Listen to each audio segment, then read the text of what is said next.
AIMIM यानी कि all India मजलिस इत्तेहादुल मुस्लिमीन। नाम तो आप लोगों ने पहले भी सुना ही होगा, अगर नहीं भी समझ आया तो चलिए मैं आसान कर देता हूँ। ये है हैदराबाद के असदुद्दीन ओवैसी की पॉलिटिकल पार्टी। वही पार्टी कि जिसके बारे में ज्यादा नहीं, आज से सिर्फ 10 साल पहले भी अगर किसी ने ये कहा होता कि ये पार्टी हैदराबाद के बाहर चुनाव जीतेगी तो लोग न सिर्फ उस इंसान का मजाक बनाते बल्कि उसके ऊपर जोर जोर से हंसना शुरू कर देते। लेकिन हाँ दोस्तों, अब सब कुछ बदल चुका है। इतने कम वक्त के अंदर इस पार्टी ने क्या क्या हासिल किया, आज पूरे इंडिया में इस पार्टी की क्या कंडीशन है और क्या इन्फ्लुएंस है, ये मुझको आपको बताने की जरूरत नहीं है। देश के लोकसभा में और अलग अलग राज्यों के विधानसभा में इस पार्टी के दूसरे अपोजिशन पार्टीज के मुकाबले में मेंबर भले ही कम हो, लेकिन पॉपुलैरिटी के मामले में ये किसी से पीछे नहीं है और आजकल इस पार्टी की पॉपुलैरिटी आसमान छू रही है। खासतौर से मुसलमानों से जुड़ा हुआ जब भी कोई मुद्दा होता है तो देश भर के लोगों की नजर होती है कि इस पर इस पार्टी का क्या रुख होगा। स्पेशली इसके जो लीडर हैं यानी कि असदुद्दीन ओवैसी, उनके बगैर तो मुसलमानों से जुड़ी हुई कोई भी मीडिया डिबेट अधूरी मानी जाती है। असदुद्दीन ओवैसी का जब भी कहीं पर भाषण होता है या कोई रैली होती है तो वहां पर मौजूद भीड़ को देखकर ही इस बात का अंदाजा लगाया जा सकता है कि आखिर आजकल खुद इस नेता की या फिर इस नेता की पार्टी की शोहरत कहां पहुंच चुकी है। दोस्तों यहाँ पर ध्यान देने वाली बात ये भी है कि इस पार्टी को ये सारी शोहरत भले ही पिछले कुछ सालों में ही मिली हो, लेकिन इसका मतलब ये बिल्कुल भी नहीं है कि ये पार्टी कोई नई नवेली है, बल्कि इसका इतिहास तो हद से ज्यादा पुराना है। इतना पुराना कि आज के दौर में पूरे भारत में इक्का दुक्का ही ऐसी पार्टीज होंगी कि जिनका इतना पुराना इतिहास होगा। और इसका ये लंबा और पुराना इतिहास काफी उतार चढ़ाव का भी शिकार रहा है। कभी तो इस पार्टी को एक कौम ने अपना रहबर माना तो कभी इस पार्टी को अपने ही देश के खिलाफ गद्दारी करने के इल्जाम भी झेलने पड़े। कहानी की शुरुआत होती है अंग्रेजों के आखिरी दौर से, यानी उस वक्त से कि जब न सिर्फ भारत देश बहुत जल्द ही अंग्रेजों से आजाद होने वाला था, बल्कि भारत में प्रो पार्टीशन और एंटी पार्टीशन की तहरीकें भी जोरों पर चल रही थी। यानी ऐसी तहरीकें कि जो या तो भारत के बंटवारे के खिलाफ थी या फिर इसके फेवर में थी। इसी दौर में ही सन 1927 में भी एक संस्था, एक ऑर्गेनाइजेशन या ये कहिए कि एक पार्टी का जन्म हुआ हैदराबाद के अंदर, जिसको नाम दिया गया MIM का, यानी कि मजलिस इत्तेहादुल मुस्लिमीन का। इसको उस दौर में बनाया था नवाब महमूद नवाज खान ने, मगर फिर सन 1938 आते आते इस पार्टी का प्रेसिडेंट बना दिया गया था नवाब बहादुर यार जंग को। बहादुर यार जंग के जिनको उस दौर में आमतौर पर कायदे मिल्लत नवाब बहादुर यार जंग के नाम से भी जाना जाता था, उनका ये ख्याल था कि हैदराबाद को एक अलग आजाद इस्लामी रियासत होना चाहिए जो इस्लामिक कानून के हिसाब से चले। उन्होंने MIM यानी कि मजलिस इत्तेहादुल मुस्लिमीन नाम की इस ऑर्गेनाइजेशन के जरिए से भी अपनी इसी मुहिम को खूब बढ़ चढ़कर आगे बढ़ाया, मगर फिर सन 1944 आते आते उनकी डेथ हो गई। डेथ के बाद अब सन 1944 में मजलिस इत्तेहादुल मुस्लिमीन की कमाल आई कासिम रिजवी के हाथों में। वही कासिम रिजवी के जिसको रजाकार मूवमेंट का फाउंडर भी माना जाता है।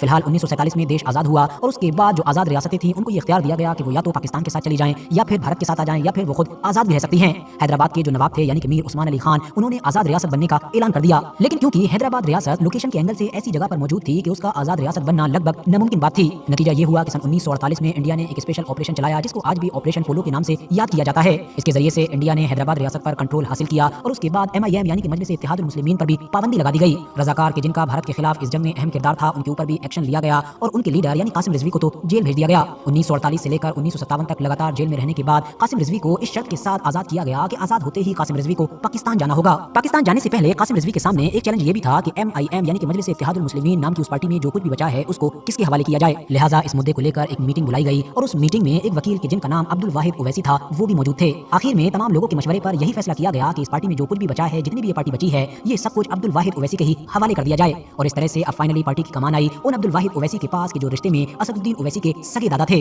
अब्दुल वाहिद ओवैसी ने सबसे पहले तो इस पार्टी का नाम बदला, यानी इसमें MIM से पहले AI को भी लगाया, जिससे अब ये मजलिस इत्तेहादुल मुस्लिमीन से ऑल इंडिया मजलिस इत्तेहादुल मुस्लिमीन बन गई। नाम तो बदला ही, साथ में आइडियोलॉजी यानी कि विचारधारा में भी काफी बदलाव किया। जहां एक तरफ पहले ये काफी एक्सट्रीम थी और इसने अलग अलग तरह की मुहिम चलाई थी, तो वहीं अब इसको प्योर इंडियन पार्टी बनाया गया, वो भी खासतौर से इंडियन मुस्लिम्स के लिए। यानी एक तरह से अब ये पार्टी पूरी तरीके से नई हो चुकी थी। आगे जाकर सन 1975 में इस पार्टी की बागडोर अब्दुल वाहिद ओवैसी के बेटे यानी कि सलाहुद्दीन ओवैसी के पास आई। ये वही सलाहुद्दीन ओवैसी हैं कि जिनको आमतौर पर सालारी मिल्लत के नाम से जाना जाता था और जो रिश्ते में असदुद्दीन ओवैसी के फादर यानी कि वालिद थे। सलाहुद्दीन ओवैसी के बारे में माना जाता है कि उनका ये ख्याल था कि वो अपनी इस पार्टी को मुसलमानों की सियासी ताकत बनाएं। उनको अक्सर अपनी तकरीरों और अपने बयानों में भी ये कहते हुए सुना जाता था कि मुसलमानों सियासी ताकत हासिल करो, मेन स्ट्रीम पॉलिटिक्स से जुड़ने की कोशिश करो। सुल्तान सलाहुद्दीन ओवैसी के जो बहुत कम उम्र में ही पॉलिटिक्स में एंटर हो गए थे, उन्होंने सन 1962 में पहली बार विधायकी का चुनाव जीता। ये अपनी इस पार्टी से विधायक बनने वाले भी इतिहास के पहले इंसान थे और उसके बाद तो मानो एक के बाद एक इन्होंने लगातार 6 विधायकी के इलेक्शन जीते और फिर सन 1984 में फाइनली इन्होंने फैसला किया कि अब ये लोकसभा भी जाएंगे। हैदराबाद की सीट से इन्होंने MP का चुनाव जीता और इस तरह से फाइनली अपनी पार्टी से जो लोकसभा पहुंचने वाले पहले इंसान बने। विधायकी की तरह ही लोकसभा के इलेक्शन में भी 1984 के बाद से लगातार हमेशा जीतते रहे और 2004 तक, यानी कि उस वक्त तक इनको सीट से कोई नहीं हिला सका कि जब तक इन्होंने खुद रिटायर होने का फैसला नहीं कर लिया।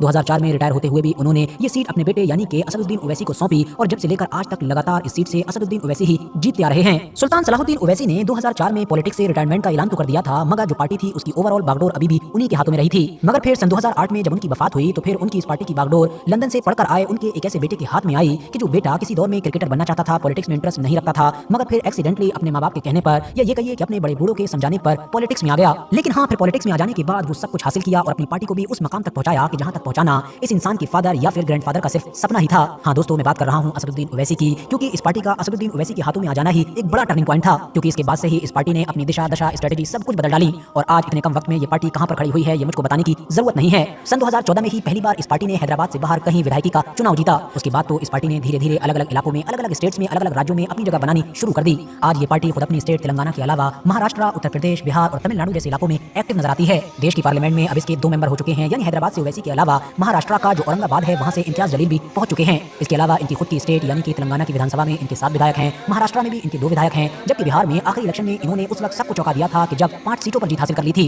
लेकिन हाँ, यहाँ पर याद रखने वाली बात ये भी है कि इस वक्त बिहार में इनका सिर्फ एक ही विधायक है, क्योंकि बाद में जीते हुए विधायकों में से 4 ने पाला बदल लिया था और वो लालू प्रसाद यादव की पार्टी आरजेडी में शिफ्ट हो गए थे। दोस्तों, असदुद्दीन ओवैसी की पार्टी के बारे में बात की जाए और बी टीम कीवर्ड को छोड़ दिया जाए, ये भी भला कैसे मुमकिन है। दरअसल मामला ये है कि जब से ही असदुद्दीन ओवैसी ने हैदराबाद और अपनी स्टेट तेलंगाना से बाहर निकलकर दूसरे इलाकों में लड़ने का फैसला किया है और अलग अलग इलाकों में अपनी किस्मत आजमाना शुरू की है, तब से ही इनके ऊपर बीजेपी की बी टीम होने का इल्जाम भी लगने लगा है। यानी जब भी ये पार्टी किसी इलेक्शन में उतरने का फैसला करती है तो बीजेपी के मुकाबले में देश की जितनी भी मेजर सेकुलर पार्टीज हैं उनकी तरफ से ये कहा जाता है कि दरअसल ये इलेक्शन में उतरते ही तब हैं और उतरते ही उसी कंडीशन में हैं कि जब इनके उतरने से सीधे तौर पर बीजेपी को फायदा हो रहा होता है। बाकी दोस्तों, ओवैसी पर लगे इस बी टीम के टैग के बारे में आप लोग क्या नजरिया रखते हैं, कमेंट्स बॉक्स में जरूर बताएं। ये वीडियो अगर इन्फॉर्मेटिव लगी हो, पसंद आई हो तो लाइक करने के साथ साथ दोस्तों के साथ जरूर शेयर करें और ऐसे ही वीडियोस आगे देखने के लिए मेरे चैनल को सब्सक्राइब करने के साथ साथ बेल आइकन को भी जरूर प्रेस करें।